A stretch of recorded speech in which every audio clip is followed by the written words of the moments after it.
안녕하세요. 오늘은 4월 9일 금요일 아침입니다. 하나님 말씀으로 오늘 하루도 시작하겠습니다. 오늘 말씀은 출애굽기 2장 11절에서 25절까지 말씀입니다. 제가 읽겠습니다. 모세가 장성한 후에 한 번은 자기 형제들에게 나가서 그들이 고되게 노동하는 것을 보더니 어떤 애굽 사람이 한 히브리 사람 곧 자기 형제를 치는 것을 본지라. 좌우를 살펴 사람이 없음을 보고 그 애굽 사람을 쳐 죽여 모래 속에 감추니라. 이튿날 다시 나가니 두 히브리 사람이 서로 싸우는지라. 그 잘못한 사람에게 이르되 내가 어찌하여 동포를 치느냐 하매 그가 이르되 누가 너를 우리를 다스리는 자와 재판관으로 삼았느냐. 내가 애굽 사람을 죽인 것처럼 나도 죽이려 드느냐. 모세가 두려워하여 이르되 일이 탈로 되었도다. 바로가 이 일을 듣고 모세를 죽이고자 하여 찾는지라. 모세가 바로의 낯을 피하여 미디안 땅에 머물며 하루는 우물 곁에 앉았더라. 미디안 제사장에게 7딸이 있었더니 그들이 와서 물을 길어 구유에 채우고 그들의 아버지의 양떼에게 먹이려 하는데 목자들이 와서 그들을 쫓는지라. 모세가 일어나 그들을 도와 그 양떼에게 먹이니라. 그들이 그들의 아버지 르우엘에게 이를 때 아버지가 이르되 너희가 오늘은 어찌하여 이같이 속히 돌아오느냐. 그들이 이르되 한 애굽 사람이 우리를 목자의 손에서 건져내고 우리를 위하여 물을 길어 양떼에게 먹였나이다. 아버지가 딸들에게 이르되 그 사람이 어디 있느냐. 너희가 어찌하여 그 사람을 버려두고 왔느냐. 그를 청하여 음식을 대접하라 하였더라. 모세가 그와 동거하기를 기뻐하며 그가 그의 딸 십보라를 모세에게 주었더니 그가 아들을 낳으매 모세가 그의 이름을 게르솜이라 하여 이르되 내가 타국에서 나그네가 되었음이라 하였더라. 여러 해 후에 애굽 왕은 죽었고 이스라엘 자손은 고된 노동으로 말미암아 탄식하며 부르짖으니 그 고된 노동으로 말미암아 부르짖는 소리가 하나님께 상달된지라. 하나님이 그들의 고통 소리를 들으시고 하나님이 아브라함과 이삭과 야곱에게 세운 그의 언약을 기억하사 하나님이 이스라엘 자손을 돌보셨고 하나님이 그들을 기억하셨더라. 아멘. 오늘 말씀은 모세의 실패와 또 모세의 부분적인 성공에 대한 이야기다라고 할 수 있습니다. 먼저 말씀을 보면 모세는 장성한 후의 이야기인데 장성했을 때 그는 자기 자신이 히브리 사람이라는 인식이 있었습니다. 물론 외향은 애굽 사람이었습니다. 미디안에 갔을 때 그 딸들이 한 애굽 사람이 우리를 도와줬다라고 하는 것을 통해서 알 수 있는 건 모세의 외향은 분명히 애굽 사람이었지만 그는 스스로 자기를 히브리인이라고 생각했습니다. 그래서 여기 11절부터 이야기를 보면 형제들에게 히브리인에게 가는 건데 그것을 형제들에게 가고 형제들이 애굽 사람에게 그런 핍박을 받는 것을 보았고 형제들이 싸우고 있다라는 표현을 쓰는 겁니다. 그러니까 그의 정체성이 어머니 요게벳으로 말미암아서 히브리인으로서 이렇게 잘 세워졌던 거죠. 여기 말씀 15절에 보면 바로가 모세를 죽이려고 모세를 찾습니다. 그 당시 모세는 바로의 딸의 아들이니까 뭐 왕자와 같은 어떤 신분일 겁니다. 왕족의 입양이 되긴 했지만 왕족의 하나인데 애굽 사람 한 사람을 해야 하는 것 정도로 가지고 뭐 죽이고 살리고 한다는 건 어찌 보면 굉장히 너무도 엄한 벌이었는데 왜 그랬을까? 바로가 왜 그랬을까요? 아마 이는 고고학적으로 역사적으로 보면 이 바로 다음에 세워지는 파라오 그 두 번째 그 후임자를 위해서 그 후임자에게 가장 위협이 되는 그리고 히브리인을 대표할 수 있는 그런 바로라는 어떤 정적을 미리 제거해주기 위한 그러한 역할이 아니었을까라고 역사적인 맥락에서 이해할 수 있습니다. 어찌되었거나 바로는 죽음의 위협을 느꼈고 그리고 자기가 여기 있다가는 이 별것 아닌 일 때문에 붙잡혀가지고 인생을 마칠 수 있겠다는 생각을 했기에 그는 바로의 낯을 피하여 미디안으로 도망가는 겁니다.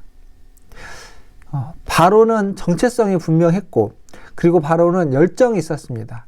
자신의 형제들을 자신의 어떤 공동체를 자기가 속한 민족을 위한 열정이 있었습니다. 열심히 있었습니다. 그러나 실패했습니다.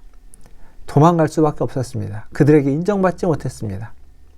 그런데 오늘 재밌는 건 그 미디안 땅에 머물고 있을 때 미디안 제사장의 딸 7을 만나게 됩니다. 그들이 다 양떼를 몰고 와서 물을 먹이려고 합니다. 그런데 그곳에 있는 또 다른 목자들이 물을 먹이지 못하게 하는 겁니다. 아마 이러한 일은 뒤에 그 미디안 딸들의 아버지와 얘기를 통해서 볼 때 반복되고 있었던 것 같습니다.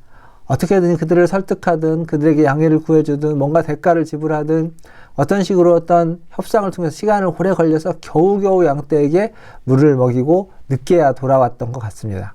그런데 오늘 말씀해 보니까 17절에 모세가 일어나 그들을 도와 그 양떼에게 먹이니라. 모세가 그 여인들을, 양떼를 몰고 온 7명의 딸들을 도와주어서 목자들이 그 떼를 쓰고 고집을 피우고 자기 기득권을 주장하는 목자들로부터 그들을 건져서 그들을 보호해주고 지켜주고 그리고 양떼가 물을 먹을 수 있도록 해줬다라는 것이 여기 기록되어 있습니다. 어찌 보면 이것은 모세에게 있어서 지금 모세가 바로의 낯을 피해서 도망하는 신세입니다. 이미 바로로부터 멀리 도망왔기 때문에 안정감을 느꼈는지 아니면 여전히 그는 도망가는 어떤 과정 가운데 있었는지 정확히 알지는 못할지라도 그렇게 왔다면 그의 마음과 그의 심령은 다른 사람을 볼 만한, 다른 사람을 생각할 만한 여유가 있을 턱이 없습니다. 있을 리가 없어요. 그런데 지금 모세의 모습을 보십시오. 그렇게 도망쳐 왔는데 지금 다른 사람을 생각하고 있습니다. 양떼에게 물을 먹이지 못하는 그 미디안의 제사장의 딸들을 보면서 안타까우니까 그가 그들을 도와준 것이죠. 그렇다면 사랑하는 성도 여러분, 우리의 모습은 어떻습니까?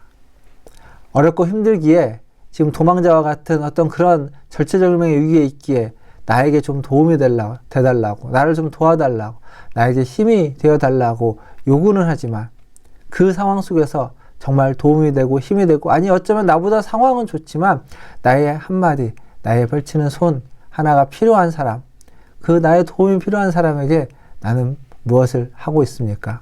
아니면 모른 척하고 있습니까? 아니면 진짜 모르고 계십니까? 사랑하는 성도 여러분, 하나님이 여러분을 도우실 것입니다. 여러분의 삶과 여러분의 어려움과 여러분의 고통과 여러분의 신음소리가 하나님과 상달되어서 하나님이 여러분의 고통소리를 들으시고 하나님 은혜 베풀어 주실 것입니다. 그게 바로 이어지는 22절부터 마지막 25절까지 내용입니다. 고된 노동으로 말미암아 탄식하는 부르짖는 소리, 그것이 하나님께 상달되었다라고 이야기하고 있습니다. 그리고 고통소리를 하나님이 들으셨고, 그리고 하나님이 세우신 언약을 기억하사 이스라엘 자손을 돌보시고 그들을 기억하셨다. 은혜를 베풀어 주시고 돌보신다라는 거죠. 이 우리 하나님이십니다.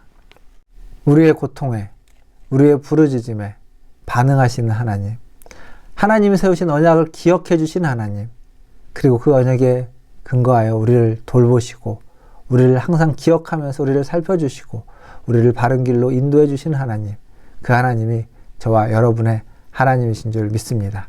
그 하나님과 오늘 하루도 함께 동행하시기를 주님의 이름으로 축원드립니다. 기도하겠습니다. 하나님, 오늘 또 우리의 고통 소리에, 우리의 부르짖는 소리에 아버지 하나님 응답하시고 반응하시는 하나님, 그래서 하나님이 세우신 언약을 기억하시며 하나님 우리를 하나님의 백성으로 세우시고 또한 우리를 돌보시고 우리를 인도하여 주시니 감사합니다. 매일매일 주님의 도움과 매일매일 주님의 은혜가 필요하오니 매일매일 우리를 도우시고 하나님 우리를 인도하여 주시옵소서. 우리가 연약한 자인 걸 기억하셔서 하나님 우리의 몸을, 마음을, 영혼을 강한 주님의 손을 펼치사 붙잡아 주시옵소서. 우리 성도님들, 하나님 육신이 연약한 성도님들 많이 계십니다. 주여 불쌍히 여겨 주시옵소서. 하나님 아버지, 우리 권사님들의 하나님 건강을 지켜주시옵소서. 하나님 병원에 누워 계신 우리 권사님, 병원에서 수술 후에 하나님 회복하는 중에 있는 권사님, 아버지 하나님 또 쓰러졌다가 하나님 다시 회복시켜 주셔서 하나님 건강하게 돌아온 우리 집사님, 물론 갑작스럽게 허리가 아프고 하나님 다리가 아프고 어디가 아픈지 모르지만 식사도 못하고 기력이 없는 우리 권사님 집사님들, 아버지 하나님 또 여러 가지 정신적인 어려움 때문에 힘들어하고 있는 우리 아버지 하나님 권사님과 우리 성도님들, 주님 모두를 기억하여 주셔서 하나님 그들 한 사람 한 사람이 주님의 손 안에서 평안을 누리며 아버지 하나님 주님의 돌보심을 받으며 살아갈 수 있게 도와주시옵소서. 고통과 신음소리를 외면치 않으시고 들으시고 기억하사 돌보시고 은혜 베푸실 하나님께 감사와 존귀와 영광을 드리며 오늘도 주님의 은혜를 구하며 예수님의 이름으로 기도하옵나이다. 아멘. 네, 사랑합니다. 축복합니다. 또 주일 아침에 함께 예배드리도록 하겠습니다. 샬롬.